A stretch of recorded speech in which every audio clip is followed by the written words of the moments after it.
A chegada dos militares ao poder no Brasil, chamada por grande parte dos historiadores e da mídia de golpe de Estado, foi o conjunto de eventos ocorridos no dia 31 de março de 64 no Brasil, nessa semana que aconteceu há 50 anos atrás. Esse golpe de Estado encerrou o governo do presidente da época, o João Goulart, também conhecido como Jango. Os militares a favor do golpe costumam tratá-lo como Revolução de 64 ou contra a Revolução de 64. Em geral, a expressão é associada a defensores do regime militar.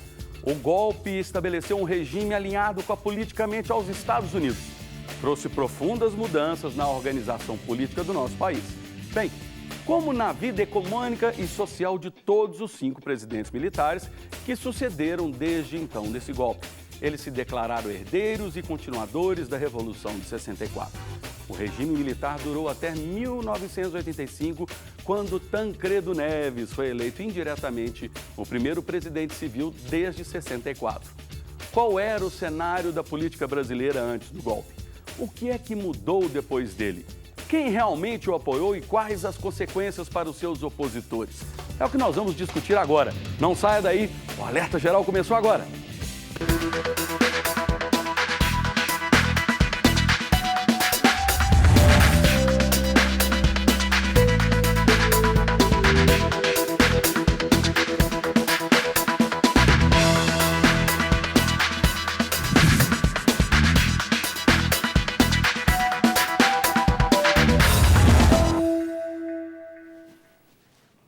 Olá, queridos. Boa noite. Em 2014, o movimento que instaurou o regime militar no país completou 50 anos.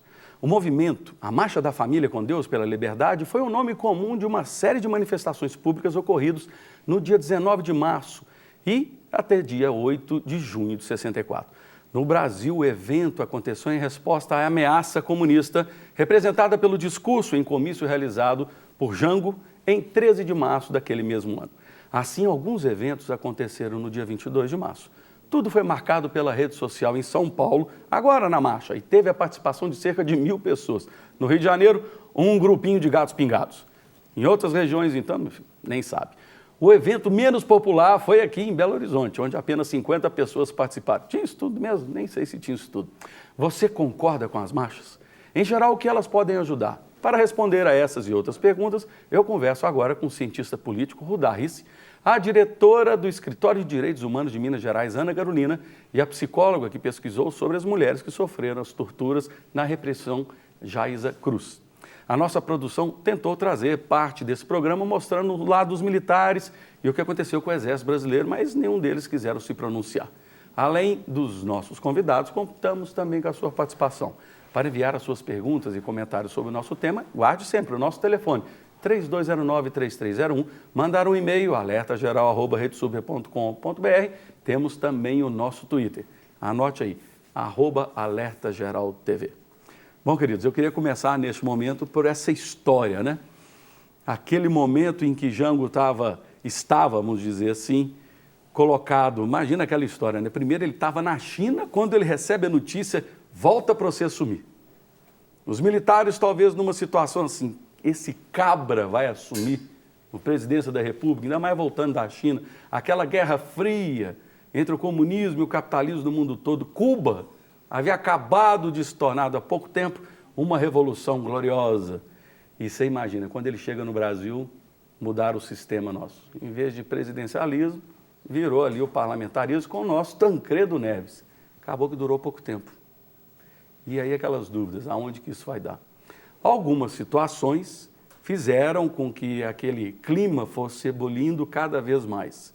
Eu gostaria de deixar o Rudá para apontar para a gente direitinho como é que foram cada um, principalmente as reformas de base, como é que aconteceram, como é que foram os últimos atos, mas eu acho, opinião minha, que a coisa que mais deixou todos os generais com raiva dele foi aquele momento que ele fez aquele discurso e ia ali enaltecendo e perdoando uma certa hierarquia dos militares que se levantaram, foram presos e depois foram perdoados. Tinha um general aqui em Minas Gerais, eu nem sei se ele era mineiro, eu sei de uma coisa, ele comeu muito pão de queijo naquela época e falou, chega. E aí a coisa foi acontecendo. Ô, Rudá, começa explicando para a gente esse contexto. Quais eram as pressões, tanto de um lado, Porque nós não vamos dizer que talvez vinha aquele comunismo, mas existia investimentos, talvez algumas investidas na América Latina do comunismo. Sem dúvida nenhuma, em vários lugares nós vimos isso acontecer. Levantes de revolta de camponeses, ninguém satisfeito com faltando mercadoria, inflação em alta. Quer dizer, o contexto não era fácil. E ele sofreu realmente muito para tentar colocar uma negociação em pauta. Eu me lembro que agora até que Fernando Henrique Cardoso parece que fez uma alegação dizendo o seguinte: ele era comunista? Ele falou assim, não, ele não tinha nada de comunista, mas ele era a pessoa certa para fazer as reformas, mas no tempo e na hora errada. Hoje, quem não gostaria de ver as reformas dele sendo colocadas há 50 anos atrás, nosso país estaria numa situação muito diferente. Mas eu queria que você desse aí uma pincelada a mais do que eu já falei, como que aquilo foi ebulindo. De um lado, o comunismo. Do outro lado, o capitalismo e ele no meio, tentando gerir aquilo. Bom, tem várias entradas. Vamos pegar algumas, assim, né? Porque é um momento muito rico da história do Brasil e muito complexo. Primeiro, o seguinte, vou pegar talvez os eixos assim, mais... As maiores demandas que pressionavam ele. E talvez os temas mais quentes ainda hoje. Primeiro, os comunistas, né?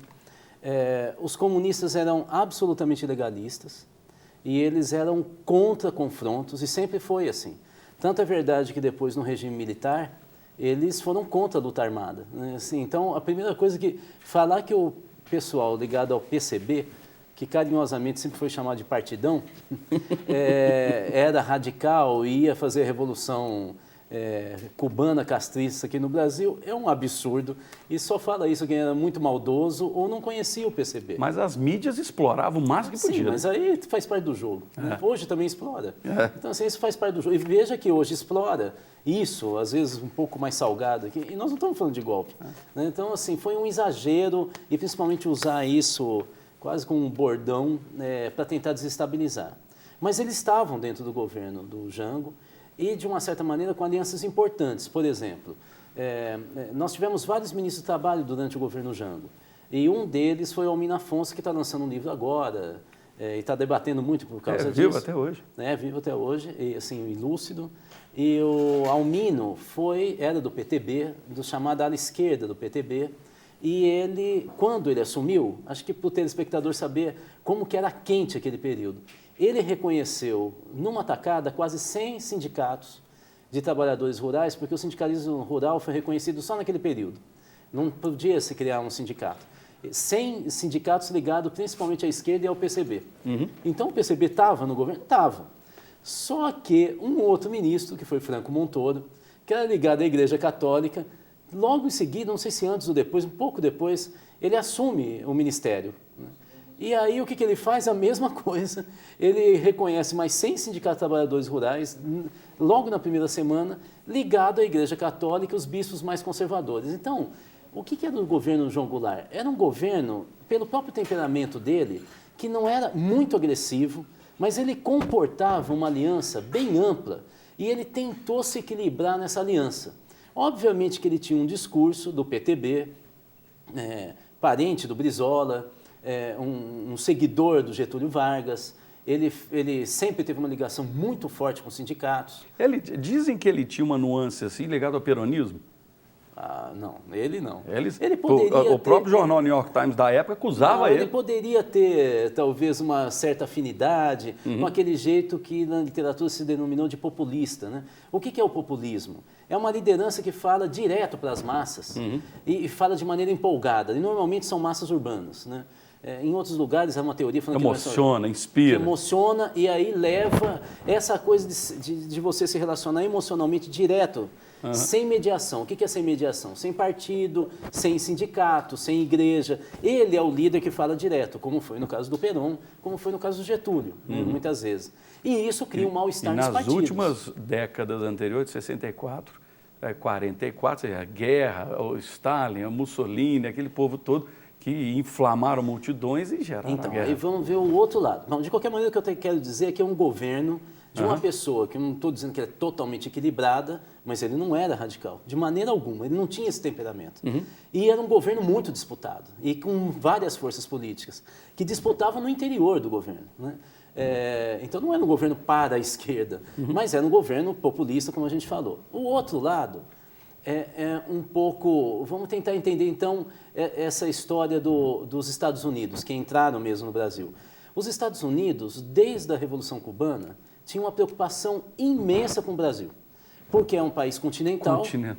E a teoria que se tinha naquele período, já nos anos 50, era o seguinte: um país afeto, assim, que estaria propenso ao discurso comunista, é um país pobre. E país pobre é país rural.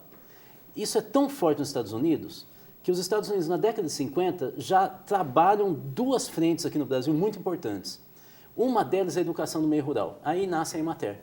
A Emater, que chamava ACAR, nasceu em Minas Gerais, pelas mãos da Fundação Nelson Rockefeller, apoiado pelos Estados Unidos vindo para cá, com um acordo com o Magalhães Pinto, que era o secretário de Finanças naquela época. E que vai ser o governador que vai se despertar para o golpe. E torcendo para o golpe. Então, os Estados Unidos sempre teve... A segunda foi a educação. Eles jogaram muito peso, além de financiamento de indústria, mas muito peso na educação. Aqui de Minas saíram muitos professores para estudar currículo e gestão escolar, para você ter uma ideia. Ou seja, um país que está numa mudança muito rápida, acelerada de industrialização. Gente saindo do campo, vindo para cá e trabalhando nas fábricas crescentes. Essas fábricas gerando sindicato. Uma disputa dentro de um governo que tem uma tendência mais populista, ligada aos sindicatos, mas numa disputa interna imensa. Os Estados Unidos desesperados, achando que o Brasil podia virar comunista, um país continental, ia fazer muito mais estrago do que Cuba. Imagina. O clima estava carregadíssimo. Esse era o momento do golpe. Jaísa, como é que a gente pode compreender um pouco, em questão, a mentalidade das pessoas na época? Vamos pensar já o outro foco, o povo, vamos dizer assim. Bom, eu sou uma psicóloga social, né, na verdade, então... Imagina o povo assistindo isso tudo, né, de um lado e do outro, de um lado e do outro. Como o professor falou, foi um momento de grande efervescência, né, no mundo inteiro. O mundo estava passando por uma série de revoluções, uma série de organizações, e essa questão do comunismo é muito ligada a um estereótipo também que se tem do que era ser comunista, né? Que o comunista era aquele que comia criancinhas, tanto que... Naquela época, para xingar alguém, comunista ou maconheiro. Isso, subversivo, né? Então, quando os militantes políticos começaram a fazer ali as guerrilhas urbanas e rurais, porque a gente não pode dizer também que não teve uma parte dos militantes que entraram para a luta armada, que foram para... e que naquele momento era um recurso que eles achavam possível. Eles estavam com uma formação maoísta, eles iam estudar na China, no Vietnã, própria formação em Cuba. Então, assim, essa parte também existiu, né? E foi uma parte importante. O Brasil virou um palco mesmo daquelas disputas de doutrinas. Sim, eram várias ideologias, depois de 68, né, professor? Né? Depois de 68. De 64. É o que a gente fala, né? Depois do AI-5, a promulgação do AI-5. Mas nós tivemos muitas invasões de terra naquela época. Sim, nós tínhamos as ligas camponesas, por exemplo, que não era ligada nem ao PCB. Era ligado ao Francisco Julião, que era um advogado, mas era aí sim era uma concepção mais à esquerda mesmo, né? Entendi. Mas termina, querida. Sim. Não, mas o jogo aqui é assim, ping-pong. Conversa. As moças aí não precisam ficar com vergonha, não, mas o bom é entrar na conversa.